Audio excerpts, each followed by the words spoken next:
कहानी की शुरुआत हुई एक औरत को दिखाने से जिसका इंटरव्यू खुद उसके बच्चे दे रहे थे। मॉम बताती है कि मैं पिछले 15 सालों से अपनी मॉम डैड से नहीं मिली। असल में मैंने अपने स्कूल टीचर से पसंद की शादी कर ली थी, लेकिन वो मेरे मॉम डैड को जरा पसंद नहीं था। इसी वजह से उन्होंने मुझे घर से निकाल दिया। उनके बच्चों में एक लड़की और एक लड़का था। बेटी का नाम बेका होता है। आगे मॉम बताती है कि मैं एक बात से बहुत खुश हूँ कि आखिरकार 15 सालों के बाद मेरे मॉम डैड ने इंटरनेट के जरिए मुझे ढूंढ लिया है और अब वो अपनी बेटी के बच्चों यानी तुम दोनों से मिलना चाहती है। तो इसीलिए बेका और उसका भाई अपने नाना नानी से मिलने के लिए निकल गए, जो दूसरे शहर में रहते हैं। अब उन्होंने बच्चों को और बच्चों ने उन्हें क्योंकि पहली बार देखा था, इसलिए सब बहुत खुश थे। जिसके बाद वो बच्चों को घर ले आते हैं। ये घर काफी खुले और सुनसान इलाके में था। यहाँ बर्फ भी पड़ रही थी। लेकिन जब दोनों बच्चे अपने कमरे में आए तो इन्हें पता चला कि हमारे मोबाइल्स में तो जरा भी सिग्नल्स नहीं आ रहे। अब रात को सोने से पहले इनके नाना कमरे में आए, जो कह रहे थे कि बेटा निजी तय खाने में कोई नहीं जाएगा क्योंकि वहाँ दरअसल फालतू सामान है,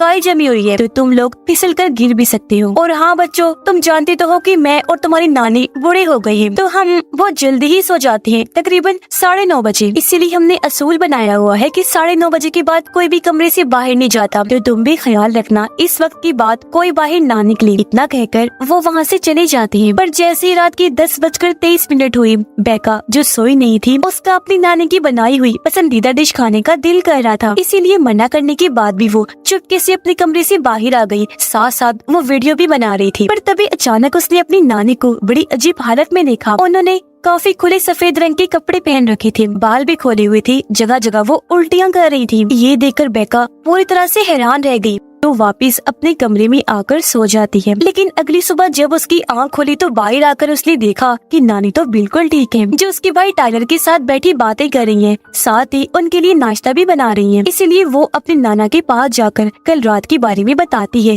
कि नानी की तबीयत बहुत खराब थी। जिस पर नाना समझाने लगे, बेटा घबराओ नहीं, वो दरअसल उनका स्टमक मैदे का मसला है, उन्होंने दवाई खाई है, अब वो बिल्कुल ठीक है। अब दोनों बच्चे देखते हैं कि घर के नीचे एक ऐसी जगह है जहाँ इंसान रेंग सकता है, चल फिर नहीं सकता, क्योंकि वो बहुत ही छोटी जगह थी, जो जगह बच्चों को खेलने के लिए काफी पसंद आई। इसलिए वो यहाँ हाइड एंड सीक खेलने का फैसला करते हैं। लेकिन जब ये दोनों अंदर थी तो तभी एक लंबी बालों वाली औरत बेका की तरफ बढ़ती है। बेका एकदम रुक गई, लेकिन जब उसने पीछे मुड़कर देखा तो वो काफी घबरा गई, फौरन भागकर बाहर आ जाती है। जिसके बाद वो औरत टाइलर पर भी झपटती है, लेकिन वो भी जैसे तैसे बच निकलता है। पर वो बाहर नहीं आया था, अभी तक अंदर था। इसलिए बेका को उसकी फिक्र होने लगी। वो अपने भाई को चेक करने अंदर जाती है, जहाँ वो औरत दोबारा बेका के पीछे आ गई। कहती है, मैं तुम्हें पकड़ लूंगी बेका, बचकर कहाँ जाओगी। जो सुनकर एक बार फिर बेका दोबारा से बाहर आ जाती है, जहाँ इस बार उसका भाई भी साथ बाहर आ गया था। लेकिन इसी वक्त वो औरत जो इनके पीछे पड़ी हुई थी, घुटनों के बल बाहर आ जाती है। पता चला कि वो और कोई नहीं बल्कि बच्चों की नानी है, जो इनके साथ मजाक कर रही थी। इनको डरा कर वो जोर जोर से हंसने लगी। उनके जाने के बाद बच्चों को बहुत गुस्सा आया। खैर अब ये अपनी नाना के साथ उस स्कूल में जाते हैं जहाँ इनकी मॉम पढ़ा करती थी। इनके पास कैमरास थे, जिनमें वीडियो ये इसलिए बना रहे थे क्योंकि यहाँ की वो पूरी फिल्म बनाना चाहते थे। वहाँ पहुँचकर इन्हें नाना कहते हैं कि मुझे कुछ अजीब लग रहा है, जैसे कोई हमारा पीछा कर रहा है। वहाँ एक लड़का खड़ा था, जिसके पास नाना जाकर बगैर सोचे समझे उसे पीटने लगते हैं। हालांकि बच्चे उन्हें मना भी करते हैं, लेकिन नाना ने नहीं सुना, जिस बात से बच्चों को काफी हैरानी हुई, क्योंकि सच में वो इनका पीछा नहीं कर रहा था, वो तो इनको जानता तक नहीं था। रात को जब दोनों बच्चे अपने कमरे में सो रहे थे तो तभी अचानक बेका की आंख एक आवाज से खुल गई। दरवाजे के पास जाकर जब उसने कान लगाकर सुना तो ऐसा लग रहा था जैसे बाहर कोई दीवार या दरवाजे को खुरच रहा है। फौरन अपने भाई को जगाकर इस बारे में बताती है। टाइलर कहता है कि हमें दरवाजा खोलना चाहिए। दरवाजा खोला तो वो अपनी नानी को एक बार फिर बड़ी अजीब हालत में देखते हैं। मुंह दीवार की तरफ किया हुआ था, अपने नाखूनों से जोर जोर से दीवार को खुरच रही थी। इससे पहले कि नानी की नजर इन पर जाती, वो जल्दी से दरवाजा बंद कर देती हैं। पर अब इनकी हालत काफी खराब हो गई थी। अगली सुबह बेका अपनी नाना को नानी की अजीब हरकतों के बारे में बताती है। समझ नहीं आ रही कि उनके साथ क्या है। जिस पर नाना बताते हैं कि तुम्हारी नानी को एक दिमागी बीमारी है। जैसे रात को कुछ लोग नींद में चलते हैं ना, क्योंकि उन्हें ये बीमारी होती है, वैसे ही तुम्हारी नानी को जो बीमारी है उसे सनडाउन कहा जाता है। इसमें लोग सूरज की ढलती रात की अंधेरे में अजीबोगरीब हरकतें करते हैं। उस टाइम उसे कुछ होश नहीं होती और ऐसा 9:30 बजे के बाद ही होता है। तो अब तुम दोनों के लिए बेहतर होगा कि इस टाइम की बात अपने कमरे से बाहर मत निकलना। कुछ देर बाद खिड़की से इनकी नानी कहती है, बच्चों आई एम सॉरी, मुझसे गलती हो गई है। साफ सफाई करते हुए तुम्हारे लैपटॉप की कैमरा पर मुझसे कुछ लग गया है। हालांकि मैंने वो बहुत साफ करने की कोशिश की पर नहीं हुआ। ये सुनकर टाइलर को अपनी नानी पर शक होने लगा कि उन्होंने ऐसा जानबूझ के किया और रात में जो वो हरकतें करती है वो भी जानबूझ के ही करती है। जिसके बाद ये कॉल पर अपनी मॉम से बातें करती है। टाइलर अपनी मॉम को बताता है कि मामा मुझे यहाँ बिल्कुल अच्छा नहीं लग रहा। नाना और नानी बहुत अजीब हैं, उल्टे उल्टे हरकतें करते हैं। जो सुन उसकी मोम हंसने लगी। अरे बेटा ऐसा कुछ नहीं है, वो बहुत अच्छी हैं, तुम लोगों से प्यार करती हैं। तुम्हें ऐसा इसलिए लग रहा होगा क्योंकि वो बूढ़े जो हो गए हैं। तो मेरा बच्चा परेशान ना हो, आराम से रहो, एंजॉय करो। बेका भी अपनी मोम की हाँ में हाँ मिलाती है। थोड़ी देर बाद बेका अपनी नानी के पास जाती है। नानी मैं आपका इंटरव्यू लेना चाहती हूँ क्योंकि जो कुछ भी आप बोलेंगी मैंने उसे रिकॉर्ड करना है। जिस पर उसकी नानी मान गई। पहला सवाल ये पूछा कि जब मॉम घर छोड़ के गई थी तब आपको कैसा लगा था? ये सवाल सुनते ही नानी को कुछ होने लगा। वो अपना मुंह बंद करके जोर जोर से सर हिलाकर कहती है नहीं, मैं तुम्हें इंटरव्यू नहीं दूंगी। अब टाइलर को अपनी नानी पर शक था तो सच जाने के लिए वो बाहर वाले कमरे में खुफिया कैमरा लगाने लगता है। लेकिन तभी यहाँ बेका आ गई जो उसे ये कहकर मना कर देती है कि नहीं टाइलर, बहुत बुरी हरकत है, तुम ऐसा नहीं कर सकते। इसी रात जब दोनों बच्चे अपने कमरे में थे तो इन्हें बाहर किसी के कदमों की जोरदार आवाजें आने लगी जैसे कोई घर में भाग रहा है। टाइलर बोलता है मैं दरवाजा खोलकर देखता हूँ कि क्या हुआ। बेका कहती है अच्छा संभल कर, पूरा नहीं, हल्का सा दरवाजा खोलना, ओके। जिस पर टाइलर हल्का सा दरवाजा खोलकर बाहर देखता है जहाँ इनकी नानी अपनी रोज वाली हालत में पूरे घर में भाग रही थी। फिर अचानक वो घुटनों की बल चलकर इनकी तरफ बढ़ने लगी। अब इससे पहले कि कमरे में घुसती टाइलर जल्दी से दरवाजा बंद करके अंदर आ जाता है। टाइलर उससे पूछता है बेका ये तो बड़ी अजीब हरकत है, क्या सनडाउन बीमारी में ऐसा ही होता है? जिस पर वो कहती है कि हाँ, इतना बड़ा मसला नहीं, बिल्कुल वैसा ही है जब कोई नींद में चलता है और तुम भी बचपन में नींद में चला करती थी। अगली सुबह यहाँ एक औरत आई जो पड़ोसन थी। वो बच्चों से पूछती है कि तुम्हारे नाना नानी कहाँ है? बच्चों ने बताया कि वो तो अभी घर पर नहीं है और आप किस लिए आई हैं? जिस पर वो बताने लगी वो दरअसल सैटरडे को उन्होंने हॉस्पिटल आना था। क्योंकि वो नहीं आई तो मैंने सोचा कि खुद ही आ जाती हूँ उनसे मिलने। क्योंकि जब मैं हॉस्पिटल में दाखिल थी उन्होंने मेरे साथ साथ बाकी मरीजों का भी बहुत ध्यान रखा क्योंकि वो यहाँ के हेड हैं जो लोगों की मदद करते हैं। इसी वजह से मैं उनके लिए केक लाई हूँ। अब कुछ देर बाद जब उनकी नाना नानी घर वापस आई तो बेका को नानी की जोर जोर से हंसने की आवाजें आई। जब ये वहाँ गई तो नानी कुर्सी आगे पीछे करके दीवार की तरफ देखकर हंस रही थी। बेका फौरन उनके पास गई, पूछती है नानी आर यू ओके? ऐसे जोर जोर से क्यों हंस रही हैं आप? जिस पर नानी बताने लगी बेटा मेरे अंदर एक खौफ है, एक डर है, बहुत ही खतरनाक किस्म का। जो कहकर वो अपने गले वाले स्कार्फ को मुंह पर लाकर अपना दम घोटने की कोशिश करती है ताकि वो मर जाए। ये देखकर बेका घबरा गई, कहने लगी स्टॉप नानी, नानी स्टॉप, क्या करेंगे आप? ये करना बंद करेंगी? और तभी वो उनके हाथ रोककर जैसे तैसे उनको रोक लेती है। नानी ये सब क्या हो रहा है,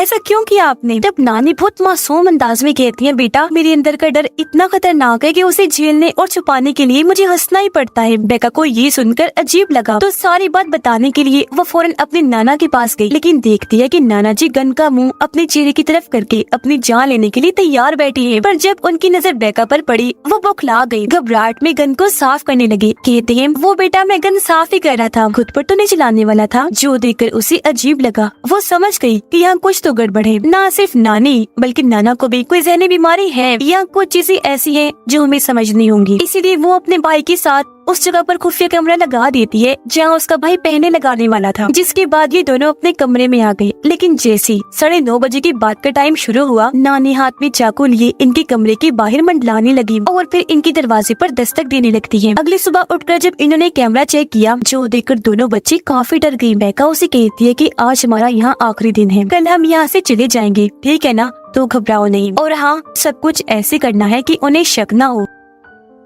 फिर जब ये दोनों बाहर खेल रही थी तो नाना आकर पूछते हैं कि सब ठीक तो है ना बच्चों? बेका जवाब देती है कि सब ठीक है नाना जी, लेकिन मैं आपका इंटरव्यू लेना चाहती हूँ। और अब वो अपने नाना को बैठाकर उनसे सवाल जवाब करती है। पूछती है जब आप काम किया करती थी तब आपको कैसा लगता था? नाना कहती है कि काम के दौरान मुझे हर वक्त एक सफेद रंग की परछाई दिखती थी जिसकी आंखें पीली पीली थी जो हमेशा वहाँ घूमती रहती थी। ये सुनकर बेका को यकीन हो गया कि जरूर नाना के साथ भी कोई गड़बड़ है क्योंकि सवाल वो कुछ कर रही थी, जवाब उसे कुछ और नहीं मिल रहा था। साथ ही यहाँ पता चला कि नाना को एक ऐसी बीमारी है जिस वजह से वो हमेशा डायपर पैम्पर पहन के रखते थे, क्योंकि उन्हें कंट्रोल नहीं था। उन्हें बिल्कुल भी पता नहीं होता, वो अपने कपड़े गंदे कर लेते हैं। अब कुछ देर के बाद इनकी वही पड़ोसन आती है जो केक लेकर आई थी। बच्चे ऊपर से देखते हैं कि नीचे नाना नानी उस औरत से किसी बात को लेकर बहस कर रही थी, लेकिन थोड़ी देर बाद वो उसे अपने साथ अंदर ले जाने के लिए मान जाते हैं। कुछ देर के बाद नाना नानी बाहर आए, जिन्हें देखकर टाइलर बेका को बताता है कि ये दोनों उस औरत को भी साथ लेकर गए थे, पर ये अकेले ही बाहर आए, वो नहीं आई, जिस वजह से दोनों ही काफी घबरा गई। अब बेका ने अपने लैपटॉप का कैमरा ठीक कर लिया था जो नानी ने खराब कर दिया था, और क्योंकि उनकी मोम भी घर वापस आ गई थी, इसलिए दोनों बच्चे उन्हें वीडियो कॉल करते हैं। कहने लगी, मॉम अब जल्दी से गाड़ी में बैठे और हमें लेने के लिए फौरन आ जाएं। इस पर मोम कहती है, बेटा आ जाऊंगी, क्या हो गया है, रिलैक्स रहो, इतना लंबा सफर है, मैं गाड़ी में कैसे आ सकती हूँ। बेका उन्हें बताती है, मामा आपको नहीं पता, यहाँ बहुत कुछ अजीब हो रहा है। मामा पूछती है, अच्छा बताओ इस वक्त तुम्हारे नाना नानी कहाँ हैं? बेका जवाब देती है, वो नीचे खड़े हैं। मॉम ने कहा, जरा मुझे दिखाओ दो, जिस पर बेका उन्हें वीडियो कॉल पर अपनी नाना नानी को दिखाती है। उन्हें देखकर मॉम काफी हैरान रह गई। कहती है, बच्चों ये तुम्हारे नाना नानी नहीं है, तुम्हारे असली नाना नानी कहाँ हैं? बच्चे जवाब देते हैं कि जब से हम यहाँ आए हैं तब से इन्हीं के साथ ही रह रहे हैं, इनके अलावा घर में हमने किसी को नहीं देखा। मॉम बहुत घबरा गई, फौरन पुलिस को कॉल करने लगती है, लेकिन इनका पुलिस से राब्ता नहीं हो पाता। वो और डर गई। कहती है, अच्छा बच्चों परेशान ना हो, मैं बहुत जल्द तुम तक पहुंचने की कोशिश करती हूँ। तब इनकी नकली नाना यहाँ आ गई। कहती है, बच्चों हम आज